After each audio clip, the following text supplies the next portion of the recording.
Hello students, welcome to the lecture number 8 of class 12th physics unit electrostatics. The chapter today we are going to discuss is about electric field. आज हम जो दो तीन चीज़ें discuss करेंगे, lecture थोड़ा short रखेंगे. हम डिस्कस करेंगे about electric field, about electric field intensity, electric field की एसआई यूनिट्स क्या होती हैं, electric field due to a point charge कितनी होती है, डायरेक्शन इलेक्ट्रिक फील्ड की क्या रहती है, हम किस तरह से इलेक्ट्रिक फील्ड की डायरेक्शन को फाइंड आउट कर सकते हैं. ये कुछ चीज़ें हैं जो आज हम डिस्कस करने वाले हैं. तो आइए शुरू करते हैं आज का लेक्चर.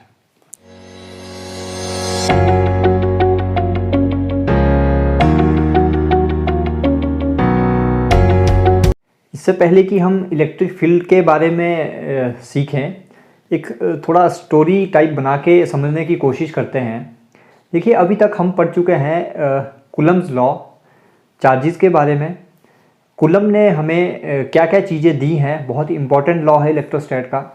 कूलम ने हमें बताया कि अगर दो चार्जेस को हम किसी डिस्टेंस पर रख दें तो उनके बीच में कितनी फोर्स होगी वो हम फाइंड आउट कर सकते हैं. वो उन्होंने हमें लॉ दिया, एक मेथड निकाल के दिया कि किस तरह से हम दो चार्जेस के बीच फोर्स निकाल सकते हैं. उस फोर्स का नेचर रिपल्सिव होगा या अट्रैक्टिव होगा ये भी उन्होंने बताया कि लाइक चार्जेस हैं तो रिपल्सिव होगा और अनलाइक चार्जेस हैं यानी अपोजिट नेचर के चार्जेस हैं तो अट्रैक्टिव होगा. प्लस उन्होंने जो इलेक्ट्रोस्टैट फोर्स की हम बात कर रहे हैं, कूलम्स इलेक्ट्रोस्टैटिक फोर्स, उस फोर्स की डायरेक्शन निकालना भी हमें बताया कि किस डायरेक्शन में वो फोर्स लगेगी, सेंट्रल होती है, नॉन सेंट्रल होती है, ये भी उन्होंने हमें बताया. तो काफ़ी कुछ चीज़ें हमें जो है वो कूलम्स लॉ से पता चली हैं. तो स्टोरी से थोड़ा शुरू करते हैं. इतना कुछ जानने के बाद होता ये है कि जब कुछ बात उठती है तो बहुत दूर तक जाती है.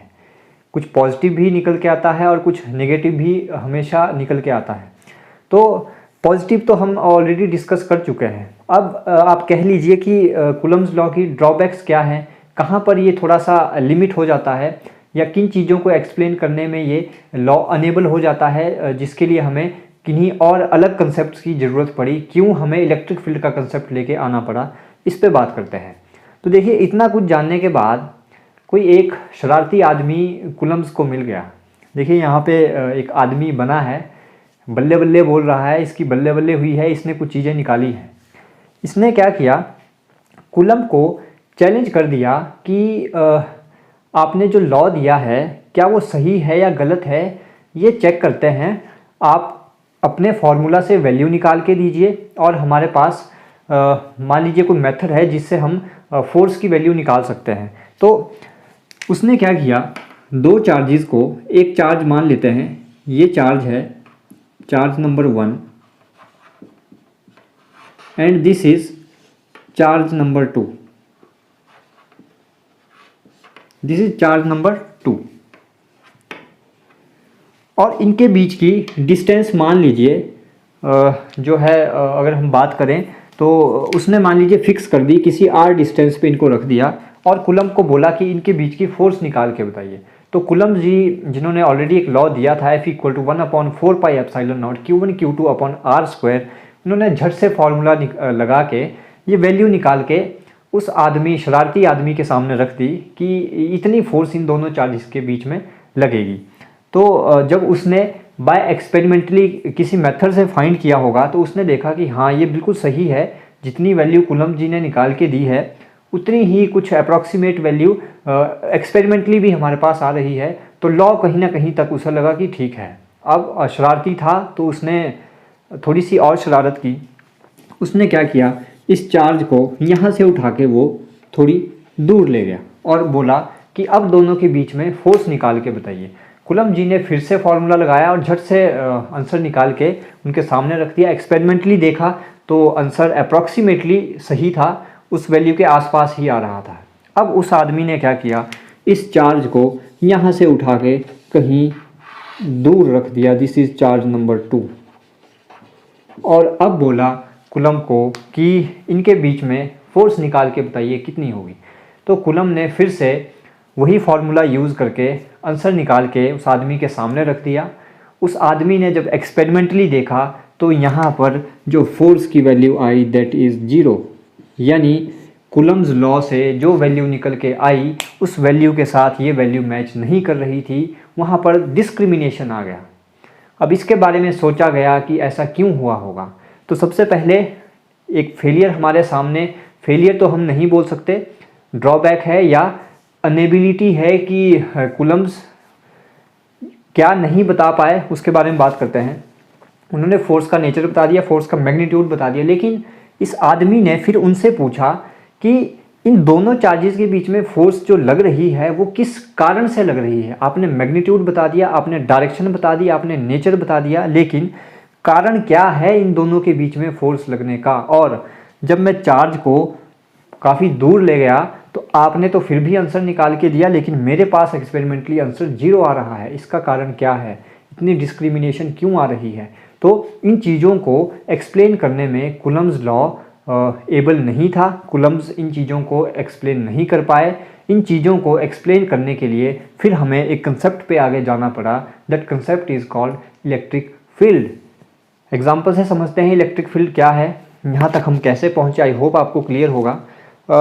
लाइक अगर मैं इस मार्कर को यहाँ से छोड़ दूँ तो हमें पता है ये जाके अर्थ पर गिर जाता है, नीचे गिरेगा। कारण क्या है, we know that earth has its own gravitational field.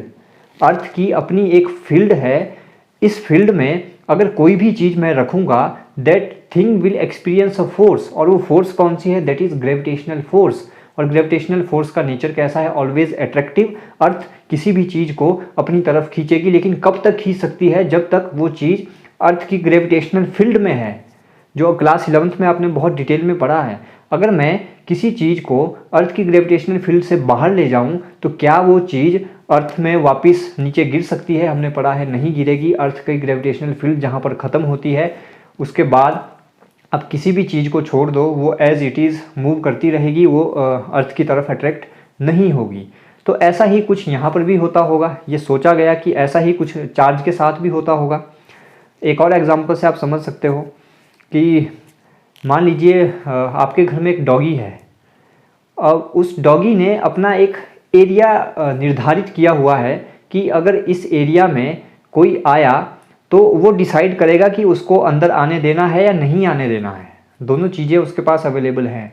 तो उसने जो एरिया डिसाइड किया है वो है आपके घर का चारों तरफ का पेरीमीटर, यानी आप कह लीजिए घर का गेट के अंदर वाला जितना भी एरिया है वो उसकी एक फील्ड है। उस फील्ड में वो डॉगी काम करेगा। अगर कोई पर्सन उस गेट से अंदर आने की कोशिश करता है तो डॉगी देखिए दो चीज़ें करता है। पहली चीज़, एक तो वो बार्किंग स्टार्ट करता है, भौंकना शुरू कर देता है, जिसकी हेल्प से जो घर का मालिक होता है वो समझ जाता है कि कोई इंट्रूडर है गेट पर, कोई आ रहा है गेट पर। सेकंड चीज़, वो डॉगी उस आदमी को पहचानने की भी कोशिश करता है। अगर वो आदमी नोन है, उस आदमी को वो जानता है, काफ़ी बार घर में आ चुका है वो आदमी, तो वो डॉगी उसको अंदर आने देता है। अगर वो आदमी अननोन है तो वो को अंदर आने नहीं देता, यानी उसको बाहर धकेलने की कोशिश करता है जब तक मालिक ना बोल दे कि डॉगी को ना संभाल ले कि इसे अंदर आने दीजिए। तो इसी तरह का कुछ यहाँ पर भी है। अगर हम चार्जेस की बात करें तो देखिए जैसे हम बात कर रहे थे कि इन दोनों के बीच में ये फोर्स आती कहाँ से है, कूलम नहीं बता पाया, लेकिन इलेक्ट्रिक फील्ड के कंसेप्ट से हम ये समझा सकते हैं। हुआ क्या होगा, मान लीजिए ये है charge 1।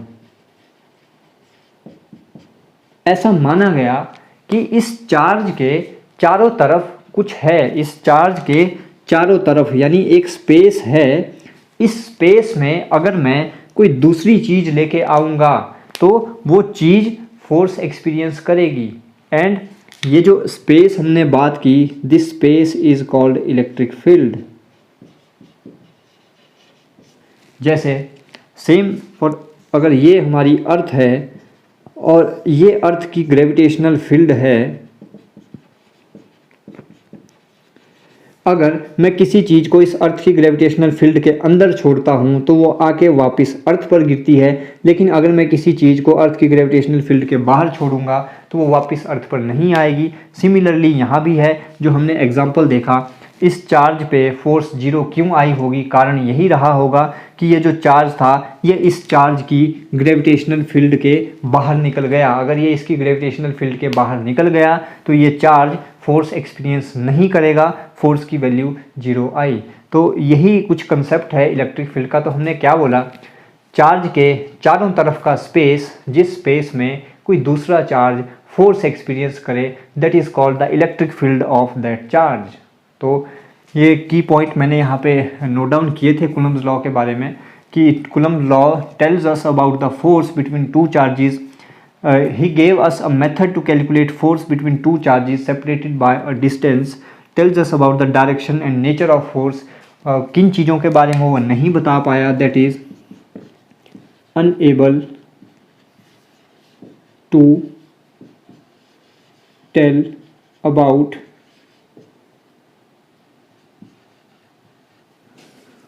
the source of force between two charges। And ये चीज़ हमें कहाँ से पता लगी? And this can be explained on the basis of electric field.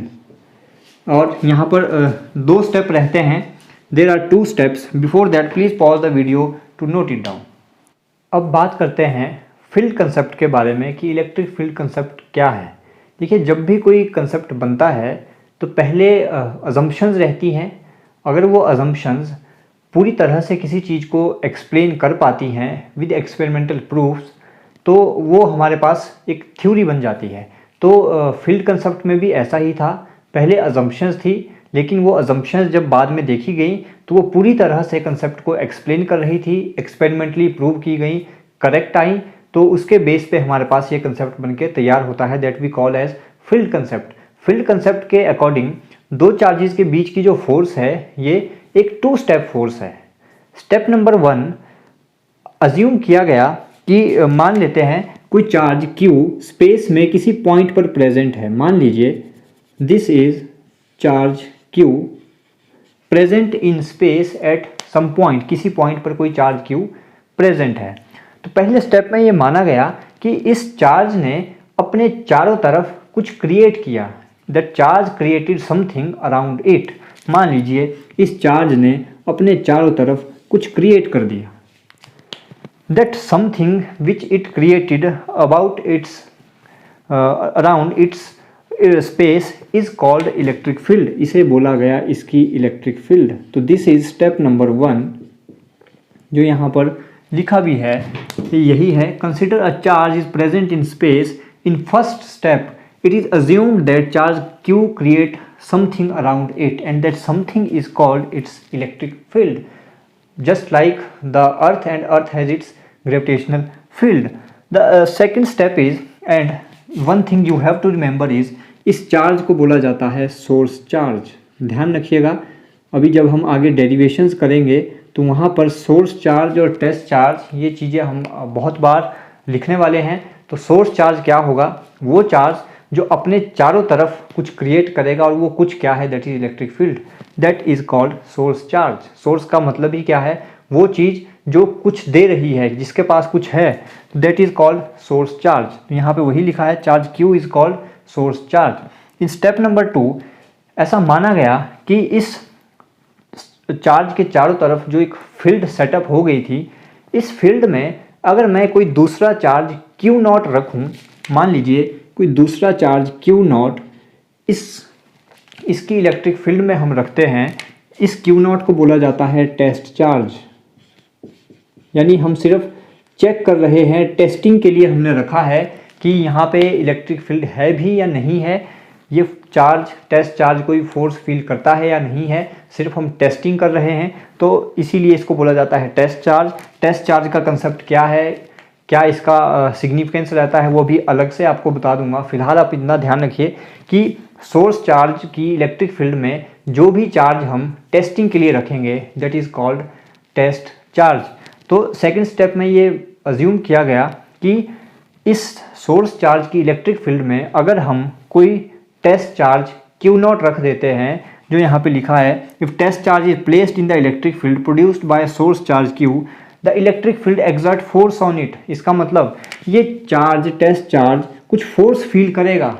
That force can be attractive और रिपल्सिव, वो डिपेंड करता है चार्जेस का नेचर क्या था, वो अभी हम अलग से देखेंगे। अभी आप इतना समझिए कि इस इलेक्ट्रिक फील्ड ने इस पर कुछ फोर्स लगाई, सोर्स चार्ज पर वो इलेक्ट्रिक फील्ड कोई फोर्स नहीं लगाएगी। रीज़न बीइंग वो इसकी पर्सनल है। जो इलेक्ट्रिक फील्ड इस चार्ज ने क्रिएट की है वो इसकी पर्सनल इलेक्ट्रिक फील्ड है, वो इसके ऊपर फोर्स नहीं लगा सकती। पर इस इलेक्ट्रिक फील्ड में अगर कोई दूसरा चार्ज उठ के आता है तो उसके ऊपर ये फोर्स जरूर लगेगी। एंड इसी के बारे में हम बात कर रहे हैं कि फोर्स क्यों लगी होगी, क्योंकि हमने माना था कि इसके चारों तरफ कुछ स्पेस है, कुछ है जिसकी वजह से फोर्स एक्सर्ट होती है। तो यही हमने यहाँ पे लिखा है। In second step it is assumed that when another charge Q0 that is called test charge is placed in the electric field produced by a source charge Q, the electric field exert force on it। और आप ऐसे भी लिख सकते हैं test charge exert force। Test charge कुछ force feel करेगा, वो फोर्स अट्रैक्टिव भी हो सकती है, रिपल्सिव भी हो सकती है। अब इलेक्ट्रिक फील्ड को डिफाइन करना हो तो इलेक्ट्रिक फील्ड क्या होगी? Electric field produced bye a source charge is the space around it in which another charge experiences some force। तो यही ये डेफिनेशन यहाँ पे लिखी है, आप नोट डाउन कर सकते हैं। The electric field due to a charge is the space around the charge in which any other charge experiences force। इससे पहले कि आप सारी चीज़ें नोट डाउन करें, साथ में आप टेस्ट चार्ज का कंसेप्ट भी ध्यान रखिएगा। What is test charge? Test charge को हम हमेशा Q0 से रिप्रेजेंट करेंगे। जहाँ भी आपको Q0 लिखा हुआ मिले आप समझ जाना ये चार्ज आपका सिंपल पॉइंट चार्ज नहीं है, ये टेस्ट चार्ज है। अब टेस्ट चार्ज है क्या? टेस्ट चार्ज हमेशा हम पॉजिटिव लेंगे और ये चार्ज इनफाइनाइटेसिमली स्मॉल होगा, या आप बोल सकते हो नेग्लिजिबली स्मॉल।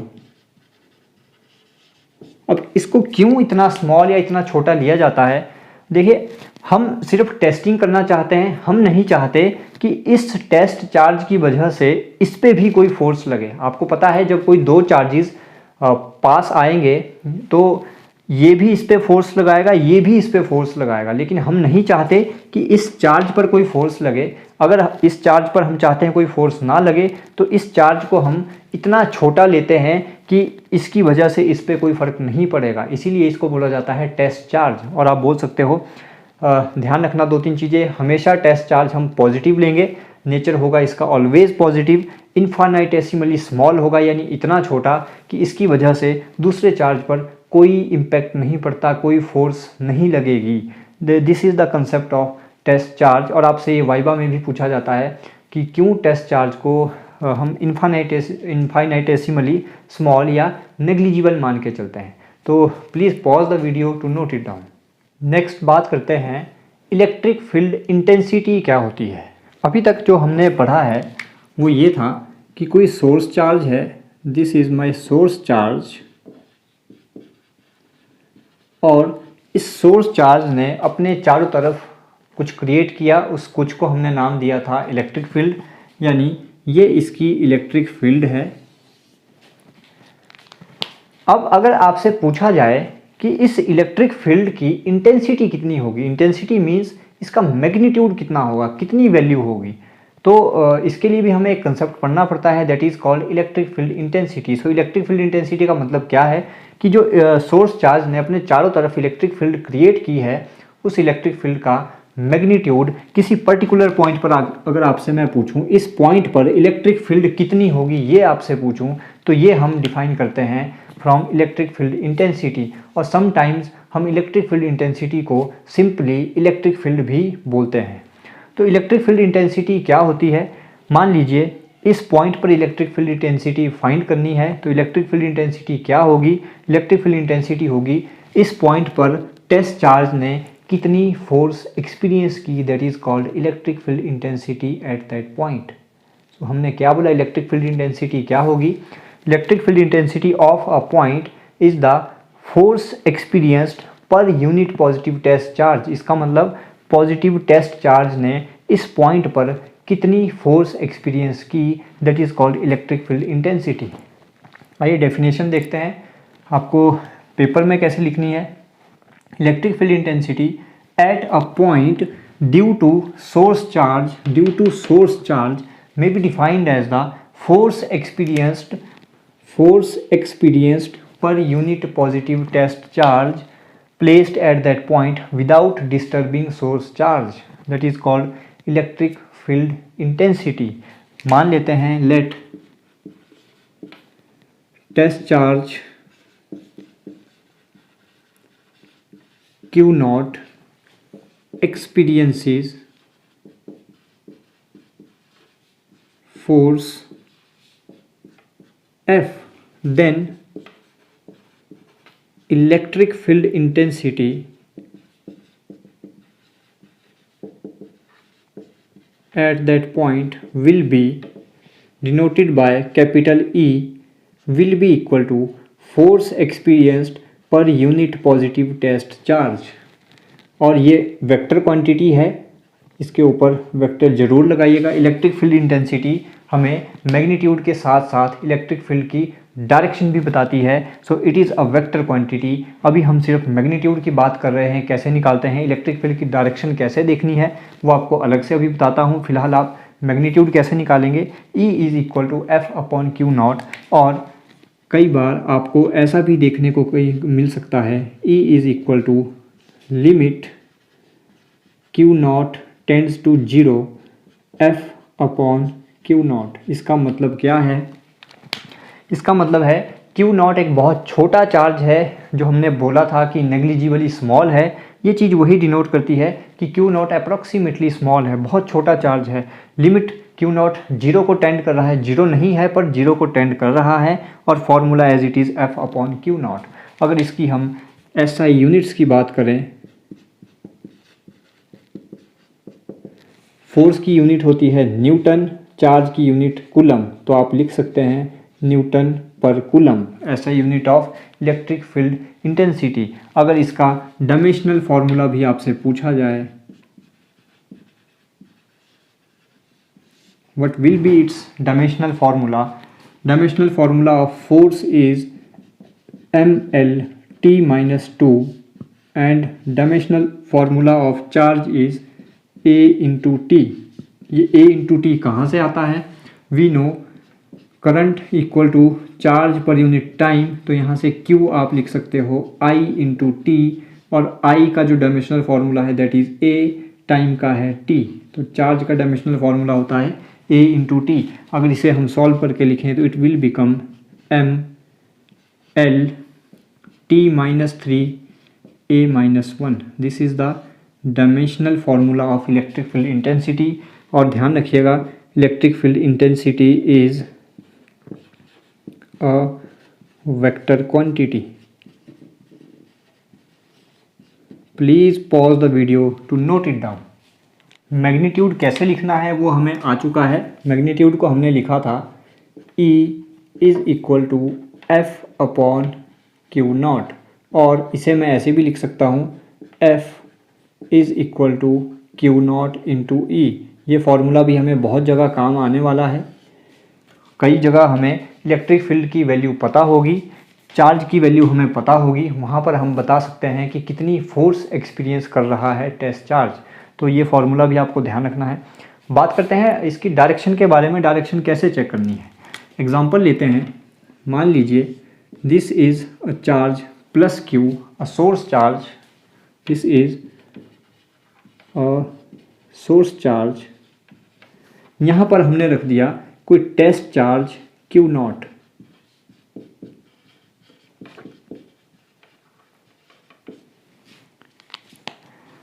अगर आपसे पूछा जाए कि इस चार्ज पर जो फोर्स लगेगी इसकी इलेक्ट्रिक फील्ड की वजह से उसकी डायरेक्शन क्या रहेगी। हमें पता है जो इलेक्ट्रोस्टैटिक फोर्स है वो एक सेंट्रल फोर्स है, यानी इनके सेंटर को ज्वाइन करती हुई जो लाइन होगी उसी पर वो फोर्स एक्ट करेगी। जो भी इलेक्ट्रोस्टैटिक फोर्स होगी उस फोर्स का नेचर क्या होगा, अट्रैक्टिव या रिपल्सिव। देखिए ये भी पॉजिटिव चार्ज है, हमने बोला था टेस्ट चार्ज हम हमेशा पॉजिटिव लेके चलेंगे, दोनों पॉजिटिव हैं तो फोर्स कैसी होगी, रिपल्सिव। तो ध्यान रखिएगा जिस डायरेक्शन में फोर्स होगी वही डायरेक्शन इलेक्ट्रिक फील्ड की भी रहेगी। ध्यान रखिएगा हमने क्या बोला, रिपीट करते हैं एक बारी फिर से, जो डायरेक्शन फोर्स की रहेगी वही डायरेक्शन इलेक्ट्रिक फील्ड की भी रहेगी। अब आप ऐसे भी समझ सकते हैं, आपको समझ आ गया कि फोर्स की डायरेक्शन हमने ये क्यों ली। अब इलेक्ट्रिक फील्ड के कंसेप्ट से समझिए, मान लीजिए ये इस सोर्स चार्ज की इलेक्ट्रिक फील्ड है, इस इलेक्ट्रिक फील्ड में मैंने कोई दूसरा पॉजिटिव चार्ज रख दिया तो वो पॉजिटिव चार्ज क्या होगा, ये उसको धक्का मारेगा, रिपेल करेगा यानी दूर भगाने की कोशिश करेगा, यानी उसकी डायरेक्शन यही रहेगी।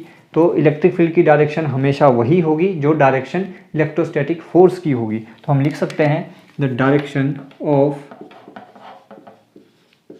Electric field is same as that of electrostatic force.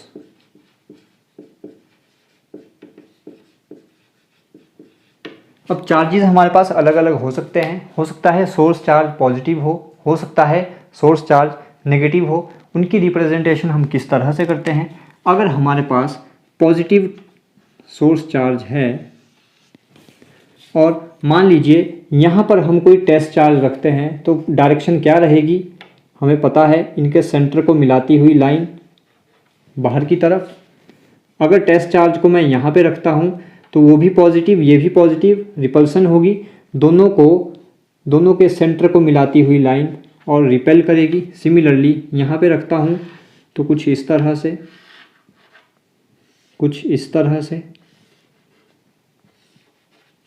इसका मतलब अगर source charge if source charge is positive,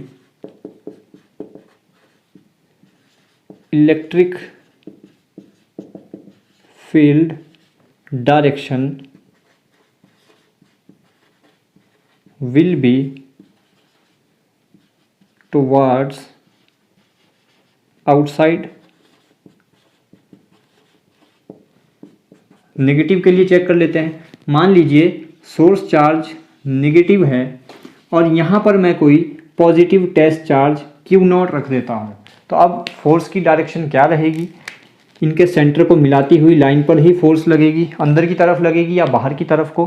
तो ये नेगेटिव चार्ज है ये पॉजिटिव चार्ज है, एक दूसरे को अट्रैक्ट करेंगे, यानी फोर्स की डायरेक्शन कुछ इस तरह से होगी। सिमिलरली अगर टेस्ट चार्ज को यहाँ पर रखूँ तो कुछ इस तरह से।